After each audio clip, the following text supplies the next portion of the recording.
Nous voici à nouveau rassemblés aujourd'hui à l'initiative du collectif national pour une paix juste et durable entre Palestiniens et Israéliens et dans un cadre unitaire avec Urgence Palestine. Mais ce qu'on expliquait, parce que la première question c'était quelles sont vos revendications.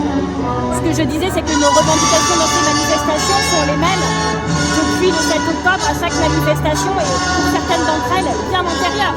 Les Verts ont toujours défendu la fin de la colonisation illégale, le démantèlement du colonie illégale, la reconnaissance de l'État palestinien parce que quand la France demande une solution à deux États mais ne reconnaît pas l'un des deux États alors c'est très hypocrite. Évidemment la levée du siège et du blocus, la fin de ce blocus qui a provoqué tant de souffrance à Gaza. Et puis tout simplement, c'est un truc assez clair en fait, c'est la reconnaissance du droit international qui souvent permettrait de résoudre bien des problèmes. Droit international, droit humain, droit humanitaire, le triptyque que tout le monde devrait avoir en tête. La revendication singulière des écologistes depuis quelques jours est aussi de permettre l'entrée de la Cour pénale internationale de ces enquêteurs dans Gaza pour deux raisons. La première, c'est que c'est la seule manière, tous les diplomates le disent, de pouvoir enquêter à la fois sur les otages qui sont encore sur ce territoire et sur les massacres de masse qui sont à Gaza, c'est la première chose. Et la deuxième, c'est parce que tous les moyens de communication sont coupés, que le travail des journalistes sur place, on le voit, est très compliqué. Et donc si on ne veut pas qu'il y ait l'impunité, si on ne veut pas que la vérité soit empêchée un jour, alors il faut des enquêteurs maintenant là-bas. On l'a dit à Emmanuel Macron quand j'étais allé le voir avec les chefs de parti. On a fait une pétition qui a recueilli des milliers de signatures. Et hier, avec François Ruffin, le député de la Somme, et Ronnie Broman, qui a donné une grande partie de sa vie à l'humanitaire, on a sorti une tribune dans Le Monde qui rappelle ce principe. On va continuer à se mobiliser sur ce principe-là en plus de tout le reste.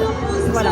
Alors c'est important d'être là aujourd'hui parce que effectivement on est à la fin de la trêve et il est important de réclamer, de marteler qu'on souhaite le cessez-le-feu face au massacre de masse. Donc il y a un seul mot, on est le camp de la paix, on veut le rappeler aujourd'hui, on veut une paix durable entre Palestiniens et Israéliens et la fin des massacres.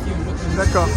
Et qu'est-ce que tu penses de la fin de cette trêve? Apparemment, cette trêve, la fin de la trêve était vraiment voulue des deux côtés, à la fois par le Hamas et par Tsahal, pour des raisons différentes.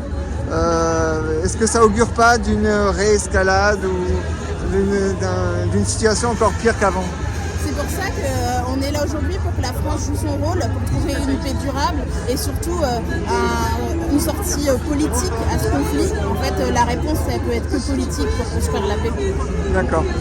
Et qu'est-ce que tu penses de l'éventuelle libération de Marwan Barghouti, un Palestinien donc, qui est emprisonné depuis des années et qui pourrait éventuellement jouer un rôle dans les futures négociations? Alors effectivement, ce qu'on réclame également, c'est la libération de prisonniers palestiniens et la libération des otages. D'accord. L'opinion internationale, est-ce que tu penses que la mobilisation est à la hauteur?